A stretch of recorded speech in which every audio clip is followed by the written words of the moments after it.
Hey, I'm Kellie, and I'm so excited to be here with you guys today. Welcome to the Summit of Galactic Wisdom, Cosmic Perspectives, and Genuine Passion and Excitement by our speakers and QSG practitioners from a wide range of backgrounds and skills. I echo the gratitude that has already been expressed for Julia and add to it my own personal love and respect for who she is as a person, as a woman, as a mother, as a leader, a teacher, a pioneer, and a true galactic ambassador. I also want to give a quick shout out to Margot Zen, who is rocking it behind the scenes, y'all, for real. And I know I could spend the entire hour gushing over either of them, but Julia will want me to get to the point, so let's go. I want to open my presentation with a small confession.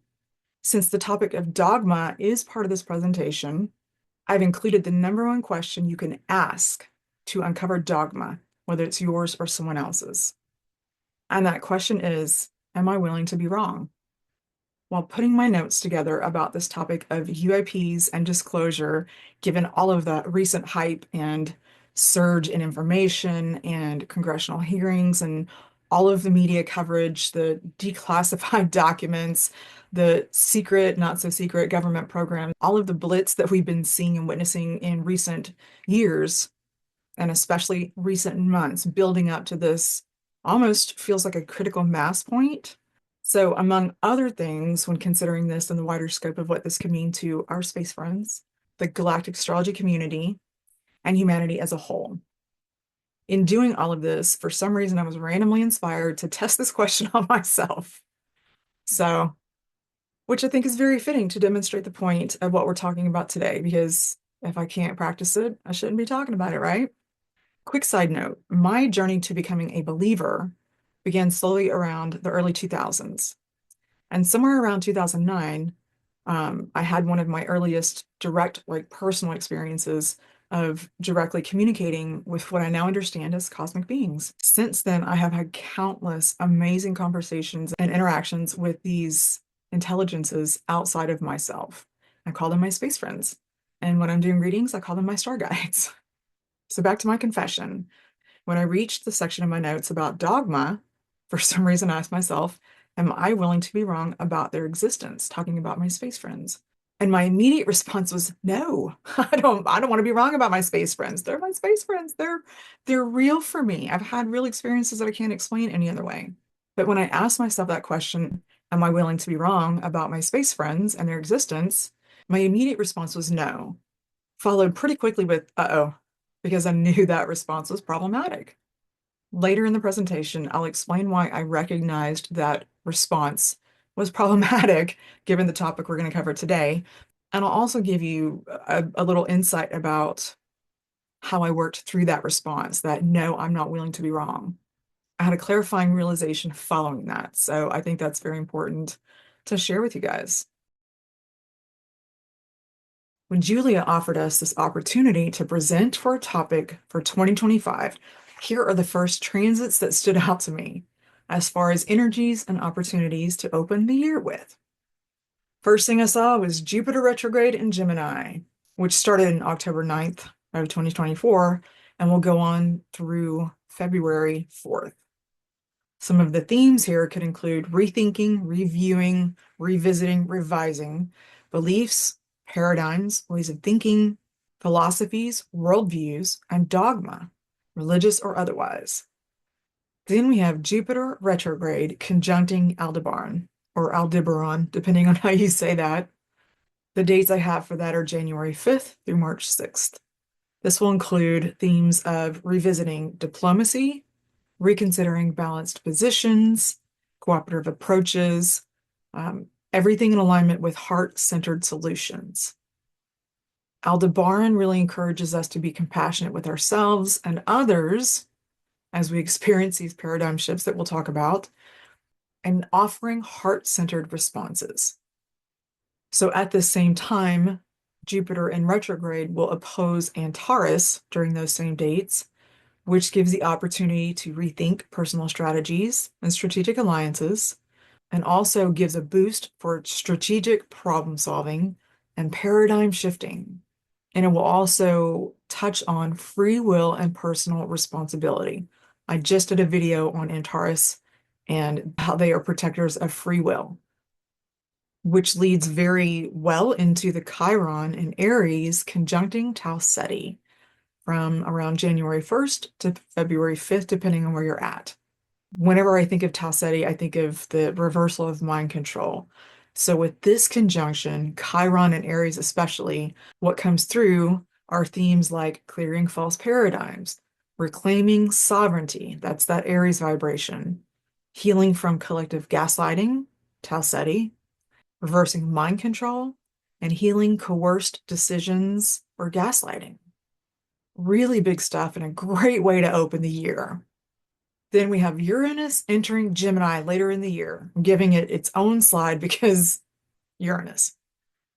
So somewhere on around July 7th, depending on which timeline you're joining us from, Uranus will enter Gemini, and at that time, the sun will also square Tau Ceti. Just those two alignments in and of themselves will be a powerful combination.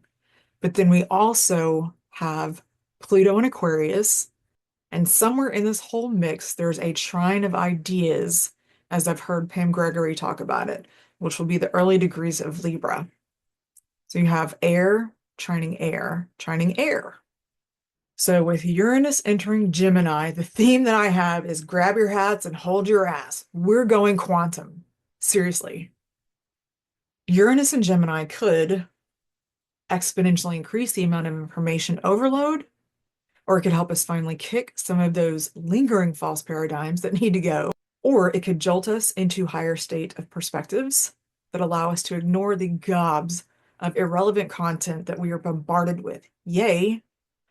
Or any number of other unpredictable things, because Uranus. The gift, Lemuria 2.0, vision of a global humanity united in common purpose and shared values. Here is an example of a deep internal desire that I think most of us resonate with, at least to some degree. This is a thought experiment of sorts to quickly capture the essence of what many souls may struggle to reconcile while they observe the world around them, but don't understand why things are the way they are. Can you relate? I'm calling this big picture perspective the gift, aka Lemuria 2.0. It's an archetypal reference to an ideal that many of us may hold, at least at the soul level, if not consciously, and aspire to create or experience here in this lifetime. The gift, Lemuria 2.0, vision of a global humanity united in common purpose and shared values. Imagine a global civilization that prioritizes human rights, environmental sustainability, and spiritual connection. Imagine a global civilization that shares resources for energy, technology, knowledge, food and water, medicine, and so on. Imagine a global civilization with a shared vision of advancing together.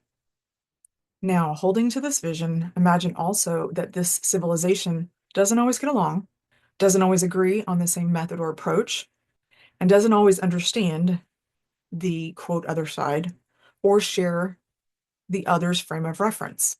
But they become willing to discuss these challenges with more empathy and become open to considering a different approach and become willing to remove the idea of sides. When we put our ideals in the context of total utopia, such as Lemuria, the hidden trap of all or nothing thinking can undermine how we go about creating such results. It is important to understand this could potentially be a challenge.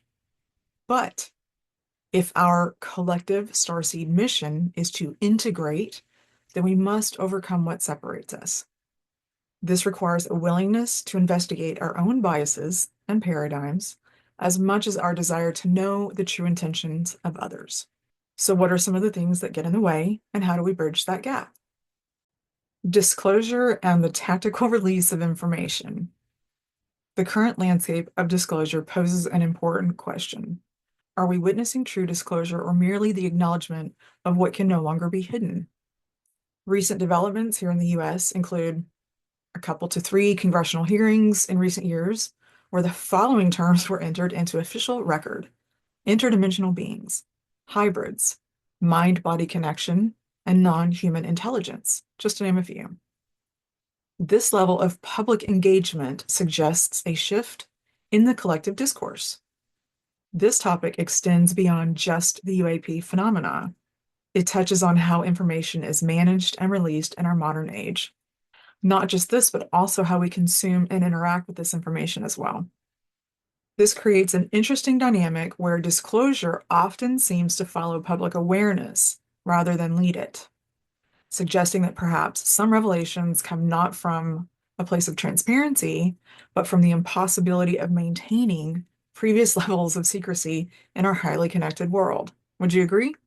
And I consider this a fascinating intersection between our cosmic conversations, like in the galactic astrology community, and the daily grind. The idea of disclosure versus acknowledgement dynamic serves as a perfect microcosm of our larger challenge in navigating the information age. So here's our first Antarean strategy. It's a fun Jupiter and Gemini exercise strategy to get things going. I call this an expansion exercise. It's basically about inspiring curiosity over conspiracy, or you can say it as inspiring curiosity over conflict. Either way works. In this exercise, look at this list and identify your strongest answer first. Just read through the list real quick and notice the one that jumps out at you first. I'll let you read this on your own later. You can screenshot this and do it at home, but then after that, just identify one or more additional answers you're willing to consider and possibly engage in a curiosity discussion with someone who is open to the topic or someone who may be a little standoffish. It's just a fun way to kind of engage in this information, play with it and see what works. The second Antarean strategy to consider is what I call a discernment exercise, where you identify different types of skepticism and see where you might fall on the scale. It's just another fun little exercise that can help you inspire curiosity over conspiracy or conflict. So in this following list of 6 types of skepticism or levels of skepticism, from believer to non-believer, where would you place your critical thinking skills? Total believer, strong believer, open-minded, skeptically inclined but open, total skeptic, or dogmatic non-believer? You see where I'm going with this. Play with this and just see what comes up. Maybe you have some other options that are not on this list. I'd love to hear those too. Are we ready? The way disclosure is currently unfolding also illustrates a key point about our collective readiness. The galactic astrology community may be ready for first contact. Even though broader society shows mixed reactions, the same pattern appears in how different segments of society respond to gradual disclosure. We're seeing a spectrum of responses ranging from deep skepticism to eager anticipation. Strategies for bridge building and promoting curiosity over conflict are so crucial here. When we frame current disclosure patterns within broader collective themes of evolution, it becomes clear that we're not just witnessing the release of specific information about UAPs or non-human intelligence, we're watching the evolution of how humanity as a whole processes paradigm-shifting information, and we're watching it in real time. This highlights the importance of integrating spiritual wisdom and discernment with technological usage. Remember Atlantis and Lemuria? Our cosmic ancestors are rooting for us. They're calling us forward. Maybe we'll get it right this time. Okay, let's talk about dogma. Dogma is still dogma, no matter how shiny the halo. If we use a working definition of dogma as there is no argument you can make, no evidence you can offer that will change my mind, then here are some revealing statements to help uncover dogma. If my belief is challenged by evidence, the evidence must be wrong. If it's always been done this way, it must be the best way. If my truth feels absolute, other perspectives must be invalid. If I'm certain about something, I don't need to examine it. And if new evidence contradicts my beliefs, the evidence must be flawed. Number 4 stands out for me. If I'm certain about something, I don't need to examine it. This is such a powerful one because it captures the essence of dogmatic thinking in such a simple way. It shows how certainty can become a trap that prevents growth and learning. Antarean strategy number 3, the one I started off the presentation with, identifying dogma. The number 1 question you can ask yourself in any moment to gauge your level of bias or even dogma is this: am I willing to be wrong? if you're simply wanting to explore what else is possible with or within a scenario, you can ask yourself, what if I'm mistaken here? What if I'm wrong? What's the worst that can happen? Let me also clarify what I mean by wrong, quote unquote, in the way that I mean it here. This isn't the judgmental right wrong paradigm, good and bad. This is about error, either in thinking process, approach, or results. It's the neutral version related to accuracy. Antarean strategy number 4. I call this one a bridge exercise, also building curiosity over conspiracy or over conflict. So here's a quick list of some handy responses to have in your pocket when you're presented with someone else's skepticism or their dogma that can open the conversation or at least keep it from escalating. It can de-escalate things when someone gets really triggered by their beliefs, and so on. Simply look at them and say, I can see your point. I understand your perspective. I see what you mean. Now, going back to my original confession about, am I willing to be wrong about my space friends? And I said, no. When I looked into that further, I said, why am I not willing to be wrong? Or what am I not willing to be wrong about? So when I sat with that for a minute, I got really honest with myself and said, it would really suck if I came across irrefutable evidence, if I had a different epiphany, not just if I changed my perspective, if I started believing something else, but if something was presented to me to where I couldn't argue the point of my space friends being real, I would be very sad. I'd be devastated. Not gonna lie, that would be a sad day. I would hate it. But at the end of the day, I am willing to be wrong. Even if it hurts, I'm willing to be wrong. Here's another very quick example that's outside of the galactic conversation that was a very real world moment for me. And it was deeply challenging. Okay, this admission is very personal, but it's also very real. It's a moment that I had when my son was about 3 or 4 years old. And guys, just a heads up, it starts off with a deeply held belief that I had growing up and into my early adulthood about men, but I don't carry it now. I have corrected my understanding of this. But when I was younger, I inherited the belief that men kind of suck, that men are selfish and that, at the end of the day, whenever they were making decisions, they would ultimately decide what was best for them or what they wanted to do. And, just kind of selfish. And when I became an adult, I had my own relationship experiences that reinforced that belief. Shocker.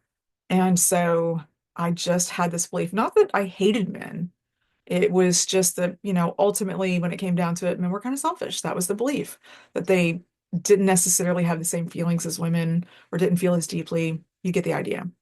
And so when my son was little, I was just so enamored with his spirit, both my kids, my daughter and my son, blown away by how amazing they were, right? I love being a mom.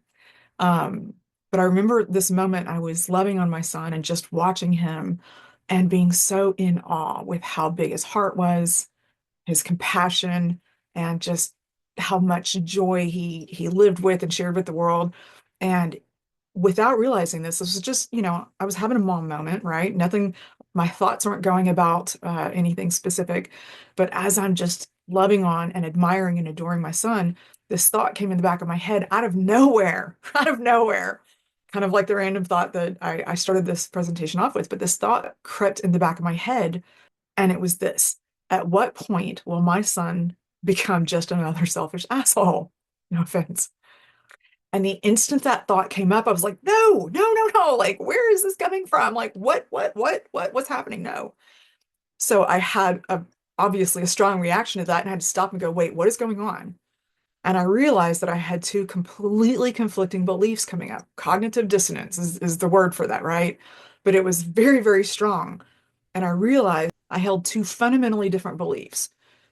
I had a lifetime of inherited beliefs and my own experience. And then I also had this absolute belief and direct observation of my son's compassion and his spirit and his empathy, right? And so in that moment, I realized that I had to choose.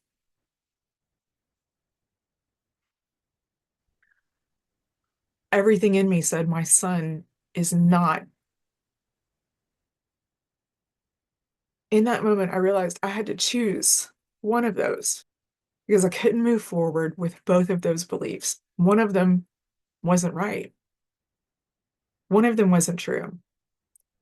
And so I sat for a long while and asked, which one do I really believe more? Everything in me said that my son does not encompass the beliefs that I've held so far. So I have to look at that paradigm. Where did it come from? Why do I have it? And what do I need to do to change it? Because I was unwilling to put that on my son. I was unwilling to believe that at some point my son would become just another stinky man. Like I said, guys, no offense. So I said, okay, what evidence do I have now to support a better belief that men do have feelings? Let's start with that. Let me start with something simple. And I pulled up several men in my life, such as my brother, my spiritual teacher, and believe it or not, my divorce lawyer, who was actually a really good man, introduced to me by my mom. He's a man of integrity. He's a man who cares, and he does things the right way. So I started with those three random men and said, okay, I can work with that. And I challenged myself to look for different evidence moving forward. And let me tell you, it wasn't as hard as I thought it would be. So I just gave myself a different reference to start with, like men have feelings, right? Men do have feelings. And I started placing that in context with different relationships, friendships, brothers in my community and stuff like that. And it was very easy, believe it or not, it was actually very easy for me to pull into that new belief and find evidence. It just showed up when I was looking for it. When I started looking for the different evidence and I told my brain what to look for, I was able to see it differently. So that paradigm left very easily. That's not to say I still didn't have some work to do on how I believed about men. So, I've done some other work and some more extensive work since then. But that new reference also changed the way that I interacted with men moving forward. It made me more accountable for how I treated men and therefore the responses that I got from them, not just in relationships, like romantic relationships, but friendships, coworkers, and even, when I started working with inmates, it was just a very, very empowering moment, even though it sucked for a second. So that's just to demonstrate that I've done the work and I trust that if I can do that, you can. I promise. I trust that you can.